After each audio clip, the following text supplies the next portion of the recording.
Alright, comic book fans, here we go again with this week's comic book pull list haul. It was almost going to be a semi-small week for me, but I just kept picking first issues up. Ended up with 11 comics, plus what made it a bigger week was I actually got a collected edition that I'll show you. They'll always jack up the price of your week and eat into your budget, those collected editions. But first off, we have Usagi Yojimbo Senso, issue number 4. I think this is a wraparound.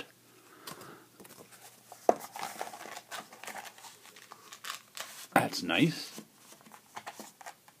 This is a mini-series of Usagi. Takes place in the future of Usagi, but not Space Usagi future. Like 20 years in the future, where they got this War of the Worlds type thing going where aliens are attacking. It's a very good comic. Let's see if I can show you the aliens. These, much like War of the Worlds, these giant tripods come down. These squid people are in them. And they're attacking ancient feudal Japan. Usagi Yojimbo is always a good comic. So I expect this one to be a fine addition to the story. Next we have Velvet number 8, Secret Lives of Dead Men. This one has been hitting on all cylinders lately. The last few issues of this, I enjoyed it at the beginning, but the last few issues of this have been really good. Excellent artwork. Take a look at that. As they've gotten past the sort of standard stuff of, you know, a spy betrayed and set up. Oh, some kind of flying suit. Wow. I mean, the artwork in this and the writing is just terrific. Brubaker and Epting and Brett Weiser. If you haven't been buying Velvet, pick it up. I mean, the first trade is good, but it's kind of the standard stuff. And you know, she's a spy who's been betrayed by some mole in the agency, and they think she's the mole, which is, you know, a story we've all read before. But now that the story's gotten more complicated, it's gotten even better. So this is a book you should be buying. Next we have Tech Jacket, issue 5. I've been enjoying this one. It's got some nice artwork. It's the Invincible universe. I've been buying Invincible in the Ultimate collections. Haven't gotten the latest one, not in individual issues, just because that's how I started buying it years ago. And this guy, he's got some alien space armor that he fights crime with, but now aliens have come to Earth looking for trouble and all sorts of other stuff. You know, it's your typical adventure, superhero type plot, but it's well done and enjoyable. Here we have Deadpool's Art of War, issue 2. I'm not a normal Deadpool reader, but I read the Scott Koblish issues. I really enjoyed the first issue. There's some funny stuff in it. This writer, David, let's see what his first name is, because I don't know, does a nice job. Oh, this is Peter David's writing this one. I didn't think he wrote that first issue. I don't remember Peter David writing the first issue, but he must have. But there was some funny stuff in it, very enjoyable. Deadpool is trying to start a war between Asgard and Earth so he could publish a book and make some money. And all sorts of crazy Deadpool shenanigans going on. Hey, look at that, bonus digital edition. I have to download issue 1's bonus digital edition. I'm not used to buying comics that have digital editions in them. And it's interesting, the colorist went for an interesting textured effect throughout the whole first issue. Looks like he's going for it. Scott Koblish art, and I think Val Staples on the color. And some nice looking artwork. I like the texturing, making it look different than your standard comic. But nice stuff. Deadpool's Art of War. Give it a look.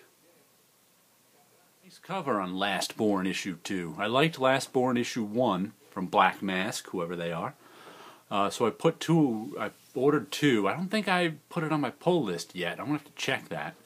We'll see how I like issue 2. But issue 1, it's sort of an alternate world tale where the end of last issue, this woman ended up in some alternate world after her father kind of checked out of society 20 years ago because he got a glimpse of this alternate world and became obsessed with it and didn't know how to deal with him seeing something that no one else could see. So she's lived with her father, who's just kind of out of it, and everybody thinks he's nuts or something's wrong with him. And then, of course, at the end of the issue, she stumbled into the alternate world and was like, oh crap, this stuff is real. So now we'll see where this second issue brings us, but I like the first. We'll see if the second issue is good. I'll get a third. The last from my pull list is the Superannuated Man, number 4 of 4. This is the last issue in the series. I've enjoyed this one. Dystopic tale of the future where there's animal men around and mankind isn't the dominant species anymore. And this guy's just trying to get through his day-to-day life. I haven't actually read issue 3 yet. I put issue 3 on my shelf and didn't read it, and I was like, let's wait for issue 4 to come around, and then I'll read both of them. So that's what I'm going to do. I enjoyed Ted McKeever's last series, Miniature Jesus. I've enjoyed this one, and I'm sure I'll pick up whatever he does next. And here's Tooth and Claw number 1. Kurt Busiek is writing it. It's this Dewey, Belair, and Comic Craft on the letters.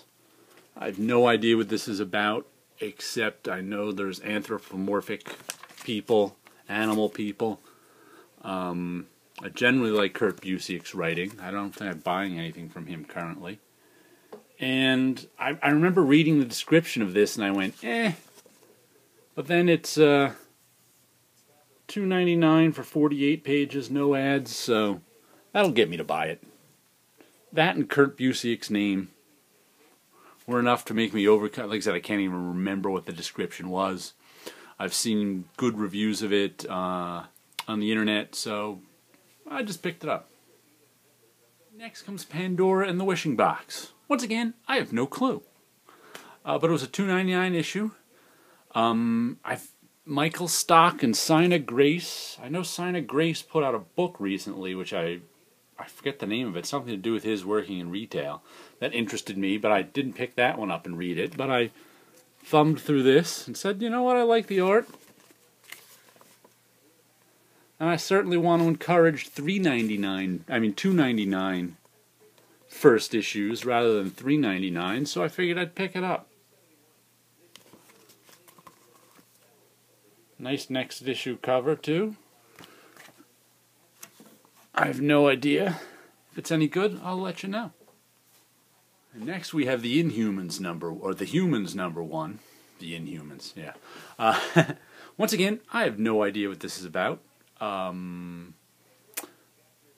Ape motorcycle gang. That doesn't really intrigue me. But it was, once again, a $2.99 first issue. I opened up to this middle page, double page spread and went, you know what, I like that.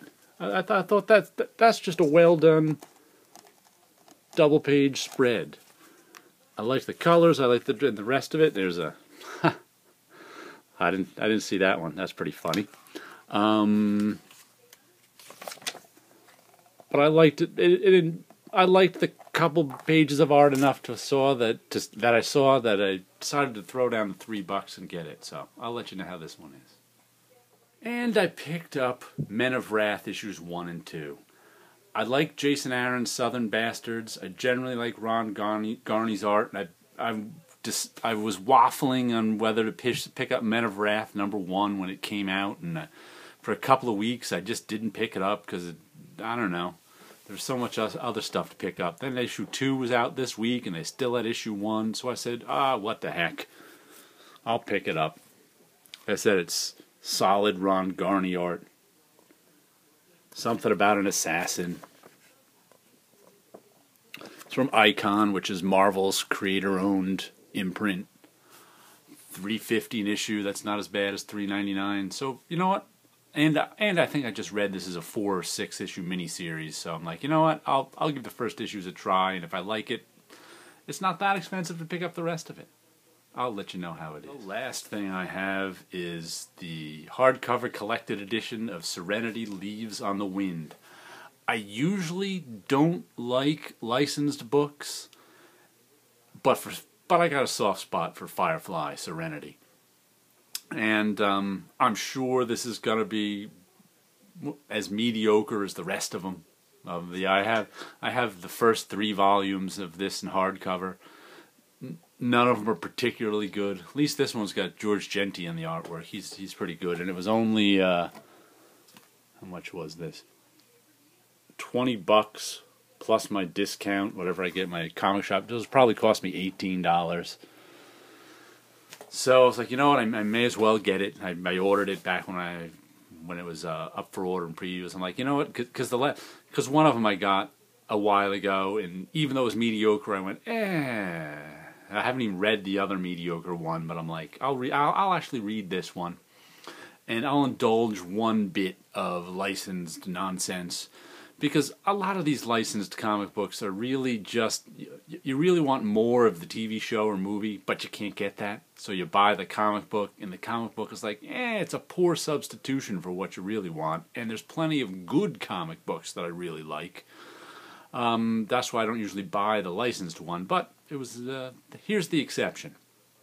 Oh, and also last week, Wayward number 3 made it onto my pull list after I really enjoyed issue number 3. So now Wayward is now on my pull list, and Little Nemo Return to Slumberland. The second issue is absolutely beautiful and well done, well written. The artwork was incredible. So Little Nemo Return to Slumberland and Wayward are now on my pull list. So I'll catch you guys later.